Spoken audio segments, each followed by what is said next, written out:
Hi friends, இன்றைக்கி நம்ம வீடியோவில் என்ன பார்க்க போகிறோம் அப்படின்னா, நம்ம வந்து இப்படிலாம் கொஞ்சம் பணத்தை சேவ் பண்ணலாங்கிறத பற்றி தான் பார்க்க போகிறோம். பார்த்துக்கோங்க.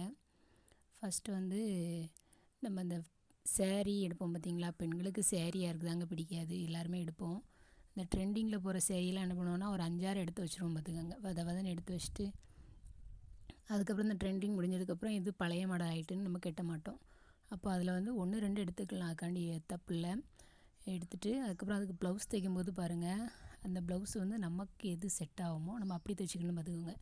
கூட இருக்கவங்க மாடலாக தைக்காங்க, அவங்க அப்படி தைக்காங்க இப்படி தைக்காங்கன்னு தைப்போம். ஆனால் அப்புறம் அது நமக்கு நல்லா இல்லையோ அப்படின்னு சொல்லிட்டு நம்மளே யோசிச்சுட்டு நம்மளே அந்த ட்ரெஸ்ஸை ஓரம் கட்டிடுவோம். அப்போ அது வந்து பைசா தான் அந்த ட்ரெஸ்ஸெல்லாம் முடங்கி போயிடும். பார்த்துக்கோங்க. நம்ம ஒரு 1000 சேரீ எடுப்போம், 500 ப்ளவுஸ் தைப்போம்.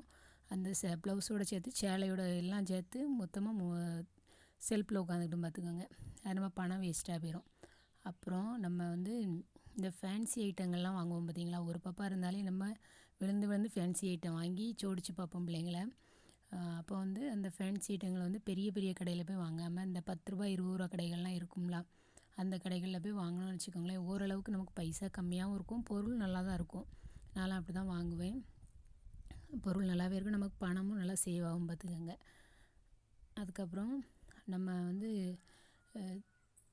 காய்கறி வாங்குறது வந்து நம்ம சந்தை இருந்துன்னு வச்சுக்கோங்களேன், அங்கே போய் நீங்கள் கண்டிப்பாக வாங்கலாம். அதெல்லாம் அந்த கூறு வச்சு விற்காங்க பார்த்திங்களா. நான் வீடியோவில் தான் பார்த்துருக்கேன், எனக்கு சந்தைலாம் எங்கள் ஊர் பக்கத்தில் கிடையாது, அதனால் எனக்கு தெரியாது.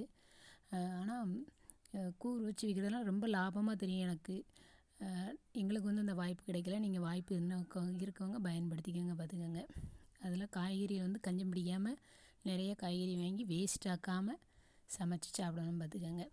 அப்படின்னா நமக்கு கொஞ்சம் பைசாவும் மிச்சமாகும். நிறைய காய்கறி வந்து நம்ம பெரிய பெரிய கடைகளில் வாங்கும்போது நிறையா பைசா ஆகும்.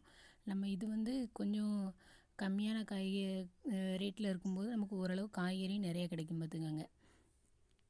அப்புறம் இந்த மளிகை கடைக்கு போகிறது. பார்த்துக்கோங்க. மளிகை கடைக்கு வந்து இந்த கிராமத்தில் இருக்கவங்களாம் என்ன பண்ணுவோம் அப்படின்னா, எங்களுக்கு வந்து மெயினில் போய் பொருள் வாங்கினாலே 2-3 கிலோமீட்டர் இருக்கும். அவுட்டரில் போய் வாங்க முடியாது. அதனால் உள்ளூருக்குள்ளே கடை எப்படியும் இருக்கும். பார்த்துக்கோங்க. அப்போ அதில் ஒரு சில பேர் பாக்கிக்கும் வாங்குவாங்க. அது வந்து வாரத்தில் ஒரு தடவை, மாதத்தில் ஒரு தடவை மாதிரி கொடுக்குற மாதிரி இருக்கும். இல்லைன்னா டெய்லி பைசா கொண்டு போய் வாங்கினவங்களும் இருப்பாங்க. அப்போ வந்து நம்ம ஒரு நாளைக்கு ஒரு தடவை அந்த கடையில் போய் பொருள் வாங்கணும்னு வச்சுக்கோங்களேன், அதில் நம்ம கொஞ்சம் பணம் சேவ் ஆகும். பார்த்துக்கோங்க. 2-3 தடவை போனோம்னா எப்படியும் தேவையில்லாத பொருள் 1-2 வாங்கிடுவோம். அதில் நமக்கு துட்டு கூடுதலாகிடும். இது ஒரே நேரமாக நம்ம பிளான் பண்ணி வாங்கணும்னு வச்சுக்கோங்களேன், நம்ம கொஞ்சம் துட்டை மிச்சப்படுத்தலாம். கொஞ்சம் நமக்கு பைசாவும் அதிகமாக செலவாகாது. பார்த்துக்கோங்க. அப்புறம் இந்த பிள்ளைங்களுக்கெலாம் நம்ம ரஃப் யூஸ் போடுறதுக்கு ட்ரெஸ் எடுப்போம் பார்த்திங்களா. அந்த ட்ரெஸ்ஸு வந்து நம்ம பெரிய பெரிய கடைகளில் எடுத்தோம்னு வச்சுக்கோங்களேன், நமக்கு பைசா கூடுதல் தான் இருக்கும். பார்த்துக்கோங்க.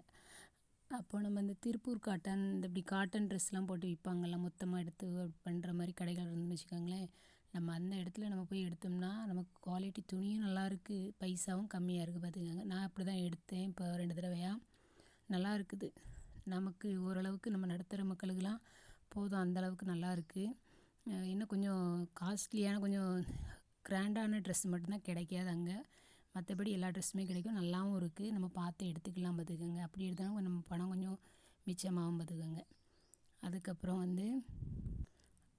வந்து இந்த நம்ம கிராமத்துலலாம் எதிர்பார்க்காத செலவு வரும். பார்த்துக்கோங்க. அது எப்படின்னா, அந்த ஊருக்குள்ளே வந்து தெருவில் வந்து விற்கிறதுக்கு வருவாங்க. இந்த பெட்ஷீட்டு, அப்புறம் பாத்திரம், அப்புறம் ஜவுளி வியாபாரிகள் அப்படிலாம் வருவாங்க. பார்த்துக்கோங்க. அப்போ வீட்டில் இருக்கவங்க என்ன நினைப்போம், பக்கத்தில் ஒரு 2-3 பேர் இருக்கும்போது ஒருத்தர் வாங்குவாங்க. அப்போ நம்மளும் வாங்கலாமோ, இது சௌரியமாக இருக்குது அப்படின்னு சொல்லிட்டு நம்ம வாங்கிடுவோம் டக்குன்னு. ஆனால் அது நமக்கு தேவையே படாத பொருளாக இருக்கலாம். ஆனால் வாங்கிடுவோம். வாங்கிட்டு அந்த பொருள் என்ன செய்யணும், ஒரு ஓரமாக உட்காந்துருக்கும். வீட்டில் ஸ்லாப்பில் இருக்கும், இல்லை எல்லாட்டும் ஒரு ஓரமாக உட்காந்துருக்கும். பார்த்துக்கோங்க.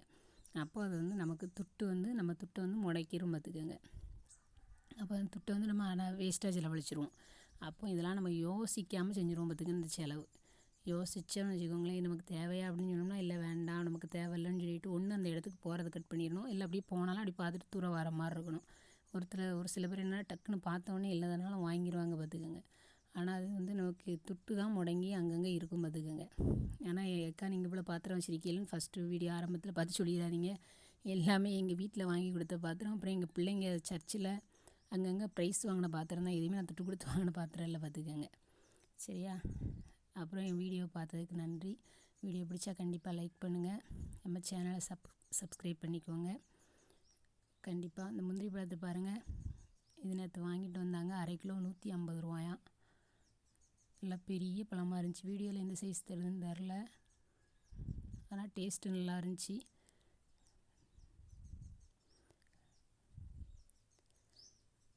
ஓகே ஃப்ரெண்ட்ஸ், இது வந்து எங்கள் செடியில் உள்ள பூ பார்த்துக்கோங்க. பூச்செடி காட்டியிருந்தேன்ல அதில் உள்ள பூ. பாய் ஃப்ரெண்ட்ஸ், அடுத்த வீடியோவில் பார்ப்போம்.